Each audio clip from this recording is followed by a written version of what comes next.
Halo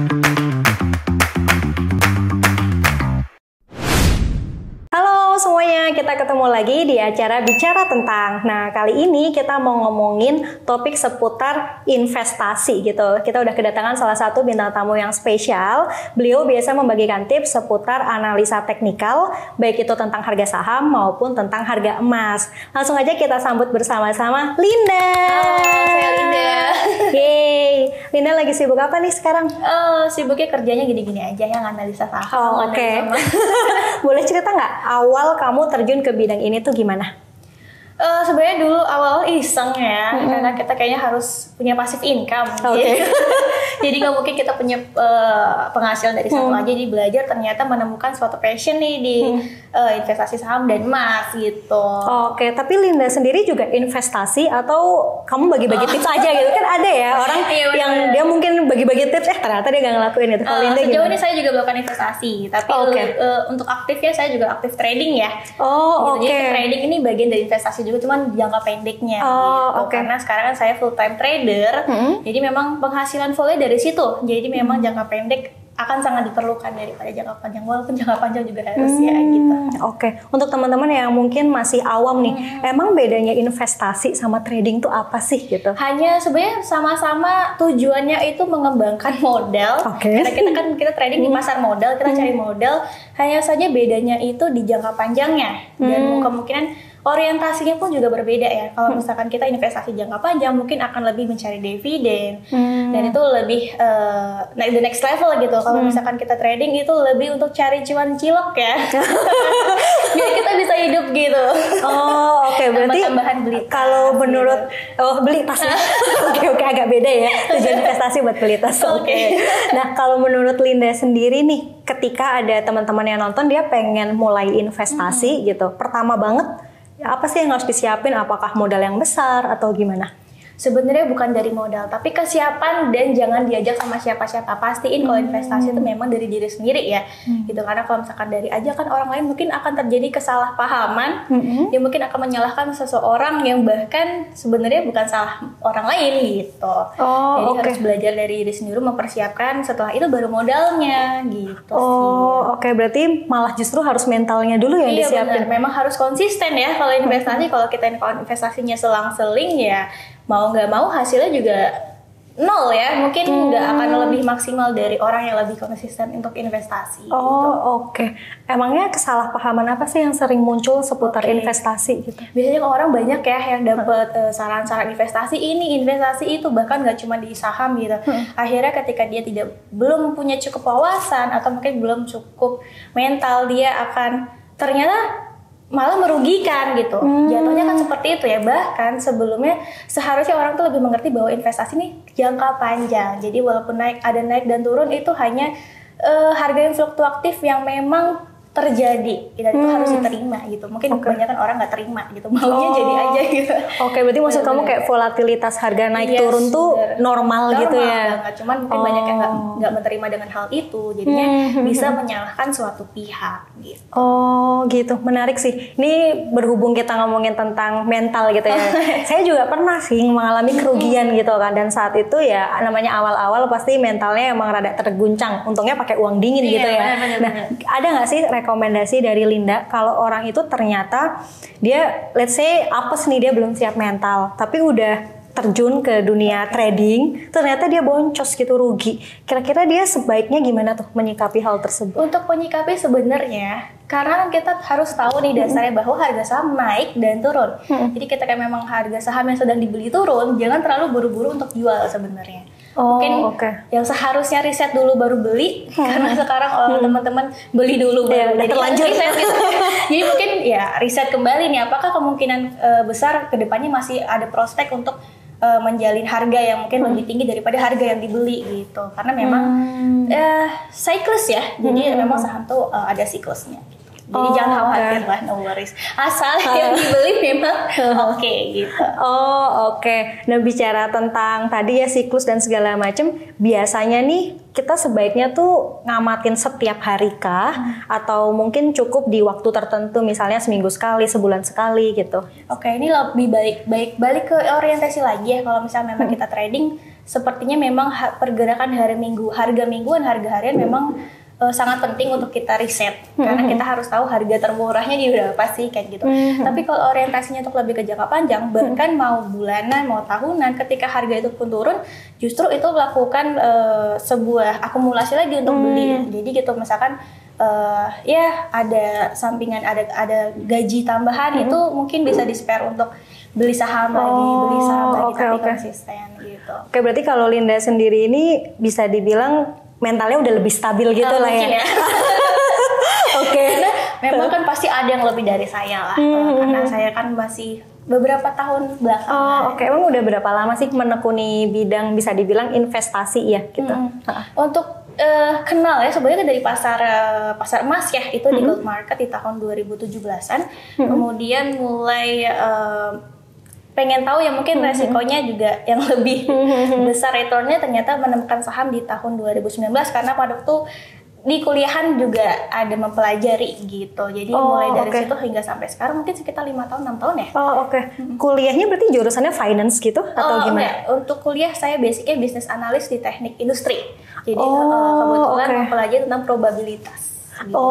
Berarti sebenarnya tuh investasi nggak harus orang yang dia jago banget keuangan gitu atau jurusan keuangan, nggak harus ya? Karena peluangnya sangat besar asal kita mau belajar gitu sih. Pertama kali Linda belajar itu gimana? Kan awalnya bisnis analis tapi di teknik industri gitu ya. Terus sekarang kamu menekuni bukan teknik industri gitu bidangnya, analisa tapi saham, laporan keuangan. Awal banget belajar tuh gimana kita? Awal banget belajar mungkin karena saya bisnis analis ngelihat grafik ya. Dan saya orangnya visual banget. Jadi ternyata ada sesuatu ilmu yang dinamakan bahwa dia adalah technical analysis yang mungkin menurut saya itu cocok bagi saya gitu. Mungkin bagi teman-teman ada yang cocok fundamental gitu-gitu. Itu banyak sih.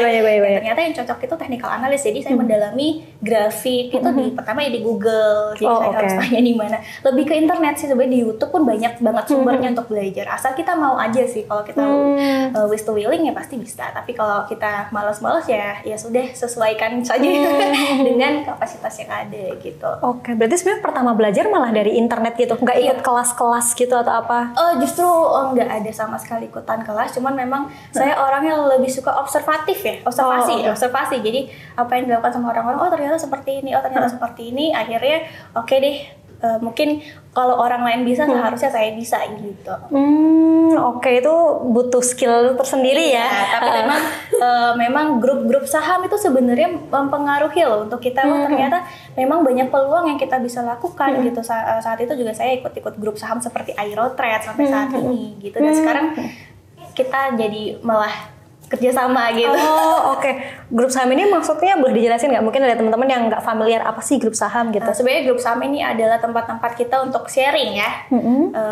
Adakah suatu peluang yang baik di suatu pasar modal gitu sih sebenarnya. Komunitas gitu berarti. Benar-benar. Tempat kita mengadu cerita dan mengadu nasib ya. Itu kalau ikutan komunitas kayak gitu berbayar atau gimana? Saat ini masih berbayar. Semuanya berbayar? Berbayar.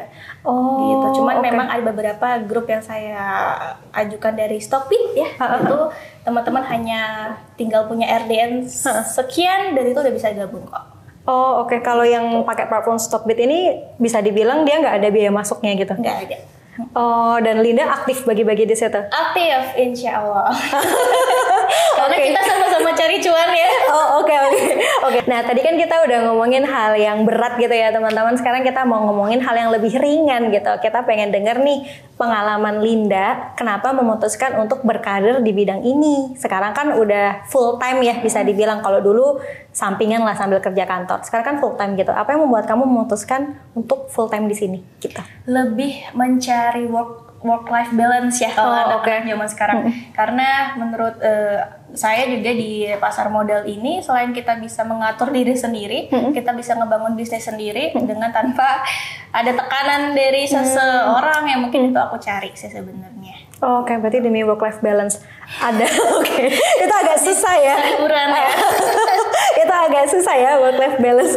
Kalau misalnya ada teman-teman yang pengen mulai gitu ya, mungkin nggak jadi influencer seperti Linda yang bagi-bagi tips gitu, tapi mereka pengen mulai sebagai investornya atau mereka pengen mulai sebagai tradernya. Tadi udah ngomongin mentalnya harus disiapin gitu, terus modelnya juga harus disiapin gitu. Ada nggak sih kriteria khusus sebenarnya modelnya tuh seperti apa gitu? Oh, kalau besar modal tergantung lagi nih kehidupan apa yang mau dijalankan. Mungkin saat ini saya menjalankan kehidupan yang nggak terlalu ya standar-standar aja, jadi mungkin dari 100 sampai 200 modal-modal itu segitu cukup lah ya, tapi mungkin banyak juta maksudnya? Iya. Di answer dulu. 100 juta sampai 200 juta itu gitu. untuk full time trader ya. Itu untuk full time trader. Dalam arti memang kita hanya ya penghasilan hanya dari situ minimal. Memang ya harusnya lebih tinggi lagi ya sebenarnya. Cuman kan untuk mengolah modal yang lebih tinggi juga membutuhkan seseorang dengan wawasan yang lebih tinggi lagi. Memang itu harus ditekuni, dan teman-teman mungkin ngelihat orang-orang yang sudah berhasil di pasar, entah itu apapun, pasar keuangan, pasar modal, pasar koin ya sekarang lagi Bitcoin, itu mereka sudah struggle dari beberapa tahun sebelumnya gitu. Jadi jangan dianggap bahwa kita di sini 1 tahun jadi gitu. Enggak, memang itu modalnya naik turun, top up lagi naik turun. Oke, lumayan besar ya berarti ya kalau mau full time. Tapi kalau misalnya mereka nggak full time gitu, let's say saya masih kerja kantor, terus pengen mencoba gitu investasi gitu. Oke, itu nggak ada batasan ya. Bahkan kita kan memiliki harga saham suatu perusahaan itu bervariasi. Bahkan dari yang murah dari 100.000 per lot pun tuh ada gitu. Misalkan 100.000 rupiah? 100.000 rupiah per lot gitu. Jadi memang itu bervariasi. Jadi apalagi harga BBCA juga hanya sekitar 800.000 jika mau mengumpulkan per lotnya gitu. Jadi untuk semua teman-teman itu sangat berpeluang lah untuk menjadi investor. Karena kita kalau investor ngejarnya dividen per tahun. Gitu. Berarti ini maksudnya kalau investor atau investasi itu nggak di tradingin, nggak cepet-cepet dijual beli gitu ya? Jangka waktunya lebih panjang, mungkin 5 tahun, 10 tahun ke depan. Menarik sih. Berarti kita dengan modal yang kecil itu sebenarnya udah bisa mulai investasi. Tapi kalau mau full time, ya definisi kecilnya Linda agak mahal ya teman-teman, 100 sampai 200 juta gitu ternyata. Tapi itu lebih kecil daripada orang-orang. Oke, itu banyak ya sebenarnya. Oke. Nah sekarang kita balik lagi ke topik tentang pilihan karir ini gitu. Boleh cerita nggak sih sebelum kamu menekuni bidang ini, apakah kamu sebenarnya udah pernah nyoba peruntungan kerja kantoran atau gimana tuh? Karena kamu ada mentioning work-life balance gitu. Emang bedanya apa sih gitu? Sebenarnya ini karena iseng aja sih ya, jadi full time trader. Tapi untuk sebagai pekerja juga sebelumnya saya bekerja di media, jadi fun ya. Jadi sebenarnya senang juga, cuman karena ingin belajar hal baru yang saat ini mengharuskan kita harus fokus, jadi saya harus resign. Tapi padahal sebenarnya lebih suka kerja juga ya. Lebih suka karena mungkin sebagai full time trader kita kurang bersosialisasi gitu kan. Bersosialisasi kita hanya melalui grup gitu. Sedangkan kalau kita pekerja kan banyak channel dan bla-bla itu sebenarnya juga diperlukan. Pernah nggak sih kamu ngerasa kayak misalnya nih karir kamu yang sekarang, ternyata ini bukan karir yang kamu inginkan, atau ini tuh sebenarnya emang karir yang kamu inginkan gitu loh, kayak freelance gitu ya, bisa dibilang nggak perlu ngantor tiap hari gitu. Sebenarnya dulu juga pengen tahu sebenarnya saya ini kemana sih arahnya gitu. Bahkan bekerja pada saat itu juga ngikutin arus aja. Ternyata saya kerja di media gitu. Belum menemukan jati diri kali ya bisa dibilang mungkin. Dan ternyata sekarang setelah mengeksplor, ternyata menurut saya menjadi seorang trader atau seorang investor ini sebuah passion yang saya cari gitu. Karena saya lebih tahu, ternyata saya memang seperti ini gitu. Boleh nggak sih share juga ke teman-teman yang nonton, apa yang membuat kamu tuh yakin, ini nih passion yang saya cari? Itu kan tadi keywordnya di situ ya. Awalnya nyari-nyari, belum punya jati diri, akhirnya terus ngerasa ini tuh tepat gitu. Apa sih tanda-tandanya? Tanda-tandanya ya. Dari pengalaman aja, dari pengalaman. Mungkin lebih happy ya ngejalaninnya. Itu penting banget sih kalau misalkan kita bekerja terus kita happy, itu kan satu hal yang mungkin dicari banyak orang ya. Dan apalagi kita cewek-cewek nih, mungkin nantinya ke depannya mau jadi ibu rumah tangga, nggak ada pekerjaan, mungkin ini dari sekarang itu belajar gitu. Nantinya kita hanya tinggal maintenance aja ilmunya seperti apa. Jangan nanti sudah jadi ibu rumah tangga atau nanti mungkin pensiun, teman-teman mungkin udah punya ilmunya duluan, baru dia menikmati gitu. Jadi lebih tanda tanya lebih kayak gitu sih, lebih happy gitu. Berarti kalau misalnya ya aku pindah-pindah kerja terus ternyata nggak happy gitu, gimana tuh Linda? Itu kayaknya balik ke nasib ya. Oke, tapi emang berarti indikator kamu untuk bisa yakin oh ini adalah karir impian atau bukan itu lebih dari happy nggak ngejalaninnya iya, gitu ya? Karena dulu juga sebenarnya saya pengen expert dalam satu bidang. Kayak ada teman-teman mungkin dokter spesialis kayaknya wah keren ya, mungkin dia profesional gitu. Nah, saya juga mencari pekerjaan yang seperti itu dan ternyata mungkin hal ini bisa saya lakukan mungkin kedepannya bisa jadi lebih profesional di bidang finansial ini ya mungkin ya bisa dibilang ya. Jadi lebih gitu karena mungkin banyak nih dari teman-teman yang sama seperti saya mungkin suka mengerjakan hal baru, bisa mengerjakan hal apapun itu, tapi satu kekurangannya dia itu nggak fokus dan mungkin kurang expert. Jadi rasa bersaing dengan orang-orang yang lain itu mungkin akan tersaingi banget gitu, karena mungkin kakak dari financial, aku juga bisa tapi nggak expert, jadi aku akan kalah. Nah di sini saya cari ternyata profesionalisme dari financial di situ oke sih begitu. Oh oke, berarti intinya kamu tuh tadinya generalis gitu ya, banyak banget yang kamu coba, nggak fokus, terus akhirnya kamu paling paling happy pas ngejalanin ini, terus kamu sekarang lagi berusaha buat fokus gitulah ya. Semoga bisa jadi profesional. Oke, karir jangka panjang kamu apa nih yang kamu cita-citakan? Nah gitu. Sekarang kan kita udah nyoba ngobrolin tentang awal karirnya, nah sekarang kita ngomongin masa depan gitu. Masa depan ya, yang penting apa ya? Atau pengen kayak gini terus sebenarnya? Sebenarnya oke sih kayak gini terus ya, apalagi ke depannya sebenarnya kan untuk sekarang masih cari modal agar kita bisa lebih leluasa ya, karena sekarang masih cari modal. Jadi ke depannya mungkin ketika sudah ada modal mungkin lebih ke freedom financial freedom sebenarnya ke situ ya. Cuman kalau memang kesempatan bekerja yang lebih oke juga ada, itu gas aja, yang penting apa cuan. Oke, berarti cita-citanya yang penting cari cuan lebih tinggi ya. Oke. Nah sekarang kita bicara tentang support gitu ya, karena pilihan karir kamu ini lumayan unik sebenarnya.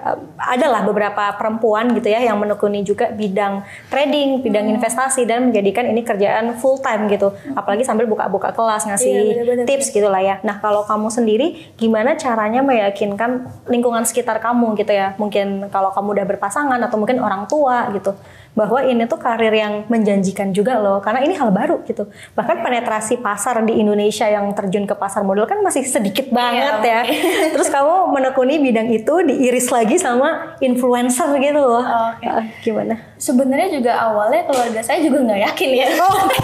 Awalnya nggak yakin. Iya, justru gini. Mungkin orang yang struggle di pasar modal, mungkin di pasar keuangan apapun itu, mereka lebih menyendiri dulu nih, berhasil atau enggak, karena memang itu sesuatu yang kalau kita achieve berhasil, kalau enggak ya gagal gitu ya, boncos lah ya.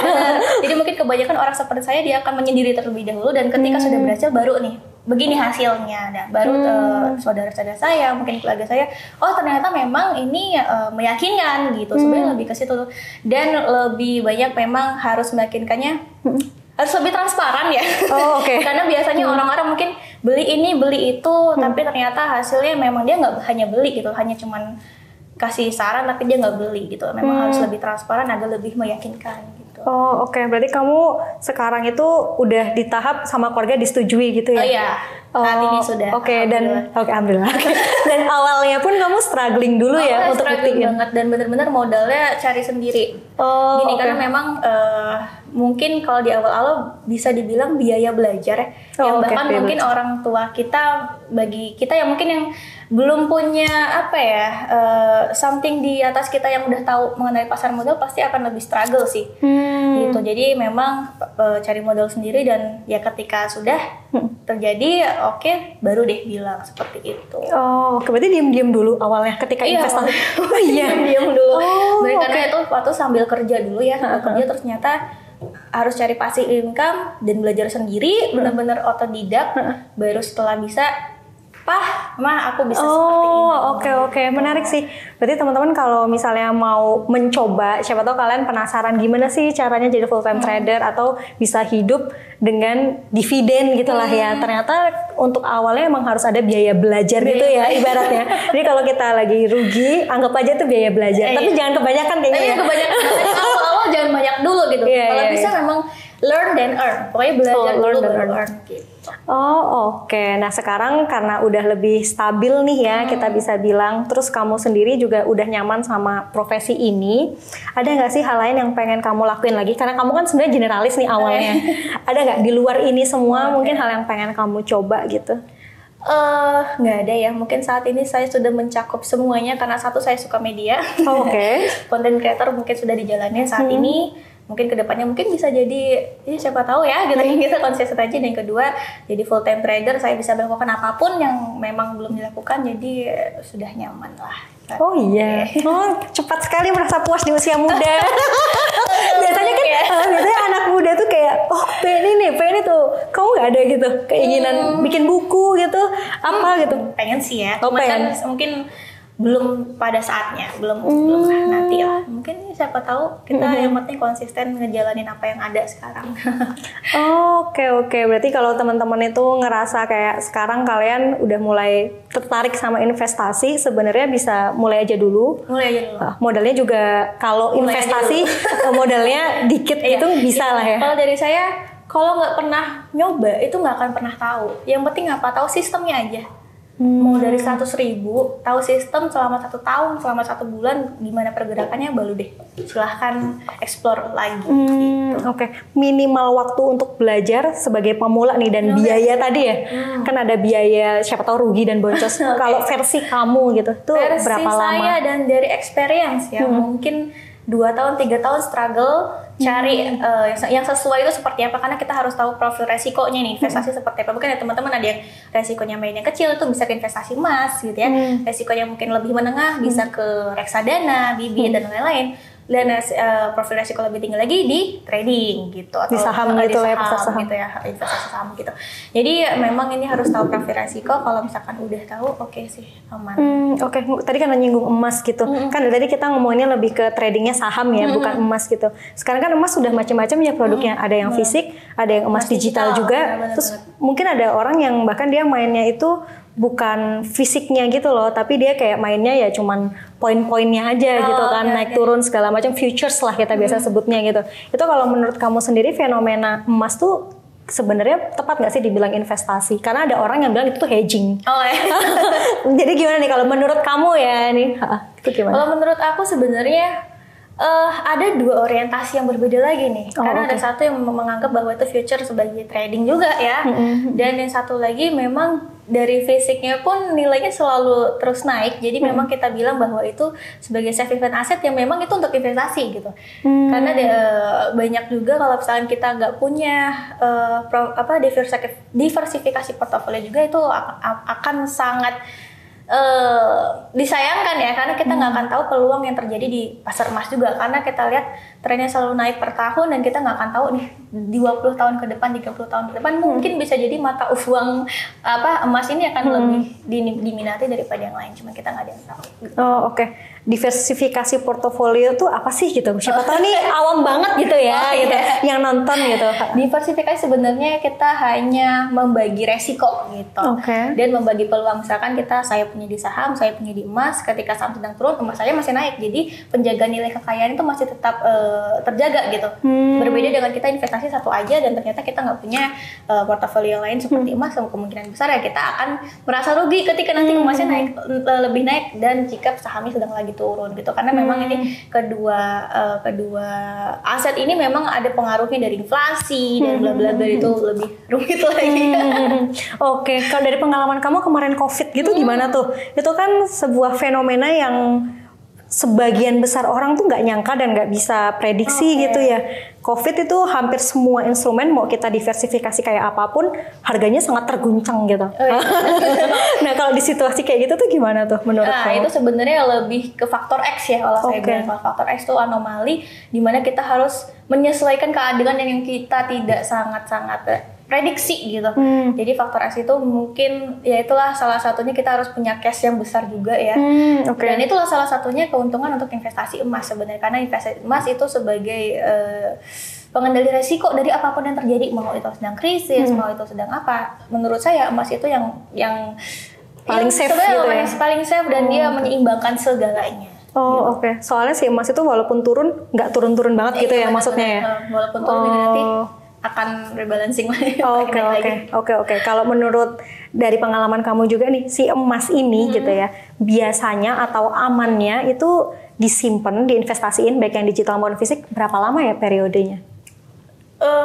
Tergantung juga nih, kadang-kadang kalau misalkan kita lihat dari kacamata trader berbeda lagi, cuman kalau tetap pada orientasi lebih jangka panjang mungkin 10 tahun ya. Oh, lumayan lama ya. Lumayan lama ya. Tapi jangan 10 tahun itu kan kalau misalkan kita sisihkan gaji setiap bulan 1 juta per tahun, itu kan berarti 12 dikali itu sudah lumayan besar, dan itu belum termasuk dengan gain yang mungkin sudah terfloating gitu. Berarti rekomendasi kamu emang emas tuh cocoknya jangka panjang kayak gitu ya? Bener, bukan yang kayak untuk di tradingin harian gitu? Itu beda lagi ya. Boleh kok, sebenarnya pokoknya apapun bisa di trading. Iya sih, cuman biasanya jangka panjang gitu ya? Untuk lebih umumnya jangka panjang. Nah, kalau kita udah ngomongin seputar kayak karir gitu ya, terus tadi udah bahas tentang investasi panjang kali lebar, sekarang kita mau ngomongin tentang personal nih gitu. Gimana caranya Linda untuk menyikapi ketika lagi merasa kayak suntuk gitu? Karena ini tuh tadinya suatu hal yang menyenangkan, bikin kamu happy, passion, terus sekarang kan jadi kerjaan full time. Namanya kerja pasti ada pressure lah. Ya, gimana cara kamu nyikapin itu?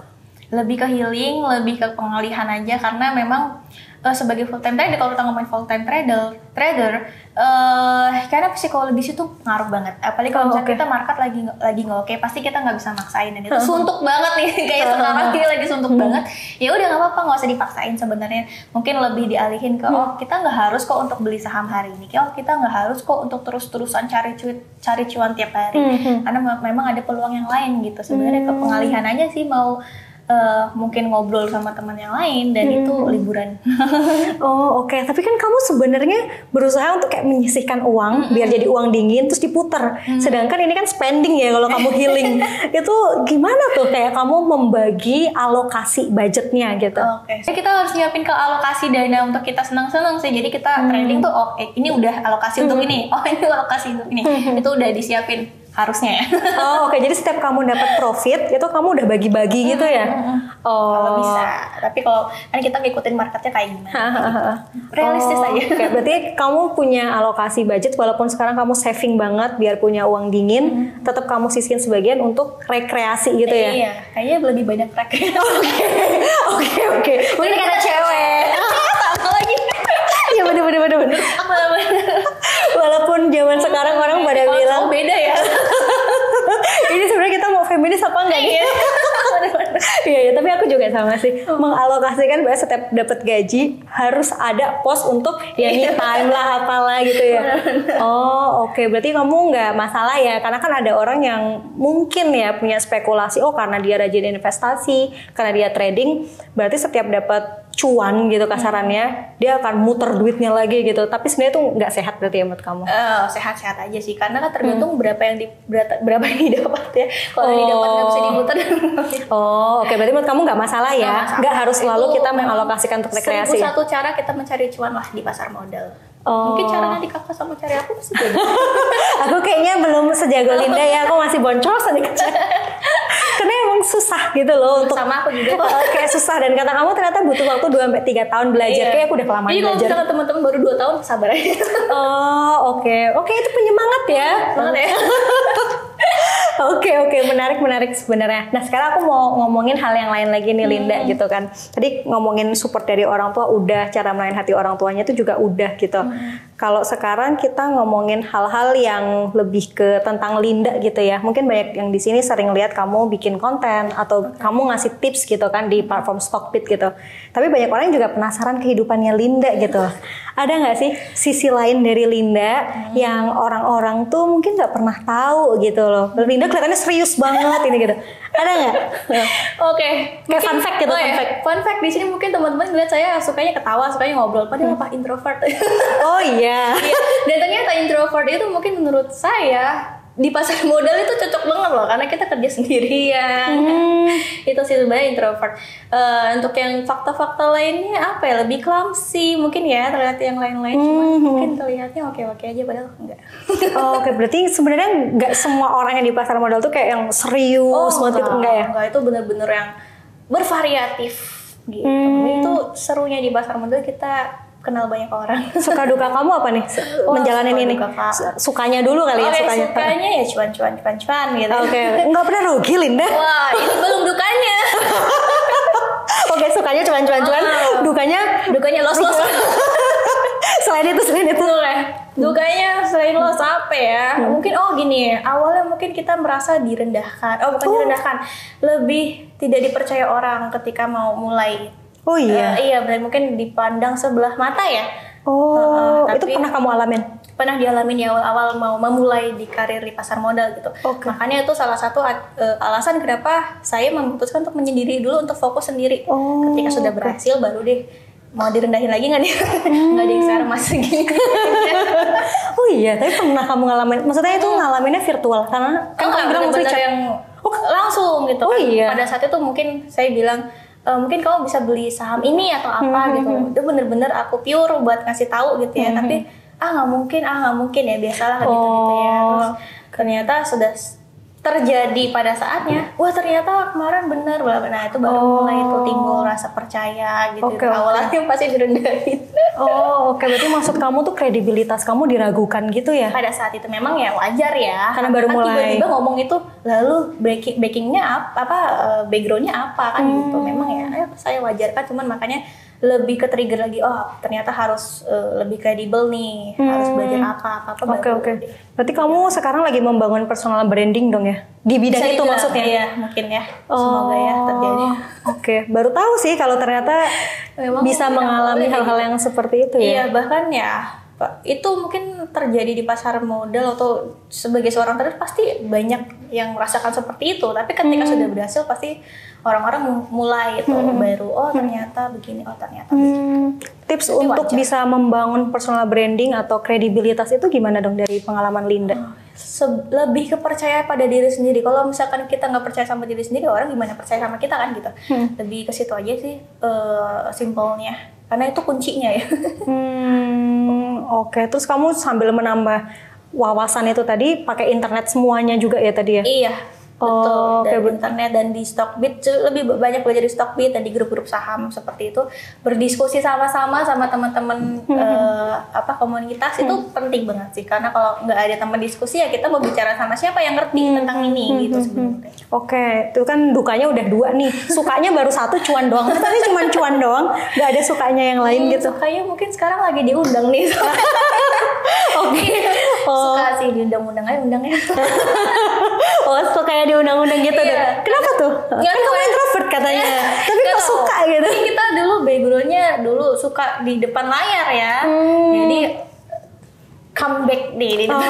Oke. Berarti sebenarnya menurut kamu tuh introvert nggak ada hubungannya sama ngobrol di depan layar gitu? Nggak ada, karena mungkin seorang introvert punya satu titik di mana dia tuh akan suka untuk ngebuka dirinya dia pada hal yang dia suka. Gitu. Dan kamu sekarang terbuka untuk ngomongin topik investasi gitu di depan layar.